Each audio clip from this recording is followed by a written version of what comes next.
This video was sponsored by Gen M. Hey guys, this is Sam, and today I want to talk about iOS 10.2, which if you're watching this video right now is available for you to download at this very moment. Head over to Settings, General, and Software Update, and you will be able to get all of these talked about changes and improvements right now. But without further ado, let's actually talk about what changed. So up first, and arguably the most exciting change, would be the addition of 70 plus new emojis. There are so many different ones to choose from, but not gonna lie, with all the clown stuff that's been happening in recent weeks, that one kind of terrifies me. But there are so many others to choose from. There's a side face, laughing, cry face emoji, and honestly, I'm just super excited to be able to send these to people I know, and now that they'll all be on iOS 10.2, they will be able to see these new emojis that I've been sending.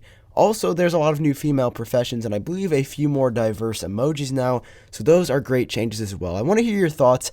Are you a fan of these new emojis? Leave a comment down below, because for me, I think they're awesome. Next up, if you use a lot of iMessage send effects, then you'll love this next change, because two new ones are in iOS 10.2. Of course, to send these whenever you have a message typed up, you're going to 3D touch or long press on the blue send arrow, swipe over to screen, and then from here we have two new options. So first up is love, and this allows you to literally have a heart come out of the message that you sent. Super cool and chill if you're joking around with somebody or being dead serious. You can send that new iMessage send effect. It looks like this, and overall it's pretty cool. And then if you keep swiping over to the right or type up a new message, tap on that blue arrow once again and swipe over, you'll be able to see the celebration effect, or I'm pretty sure that's what it's called.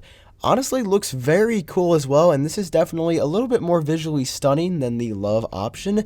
But overall, I'm just super excited to see Apple adding more of these. This is one of my requests since iOS 10 first launched. I think both of these are great, and it just restores my confidence that Apple isn't afraid to add little changes along the iOS 10 release cycle. You know, we got these iMessage effects just once with the initial launch back in September, but it's really exciting to see that they're adding new ones along the way, and I hope that they continue to add more into 2017. Next, if you use an iPhone 7 or an iPhone 7 Plus, then you are lucky enough to be getting 3 new wallpapers with iOS 10.2. Now, why Apple restricted it to only those devices and not all devices is kind of confusing for me. I guess, quote unquote, one more added perk for upgrading to the latest version or latest generation of iPhones, but still would have been nice to see these blue, pink, and yellowish or golden bubbles come to all devices. Now, for whatever reason, we still have yet to see a new live wallpaper since all of them launched with the iPhone 6s.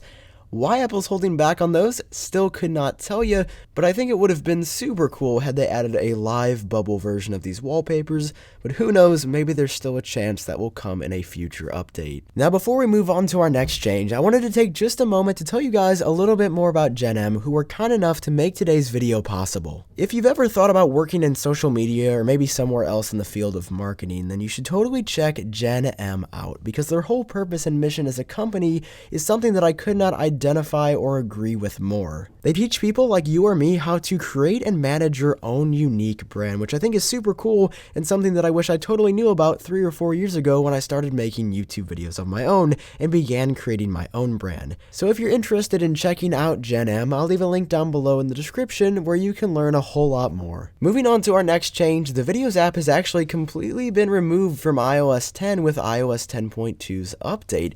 However, rest assured, the entire functionality that the Videos app had has been replaced and integrated with the new TV app. So the first tab is basically like the Videos app you're used to seeing. It's your library of TV shows and movies that are laid out in a different way before. When you tap on them, you get a slightly different view than before, so nothing too exciting there. Watch Now is actually very interesting. If you have an app like HBO Now that allows you to stream things on demand, I actually canceled my subscription but may start it back up again just to catch all the hype around Westworld, but we will have to see.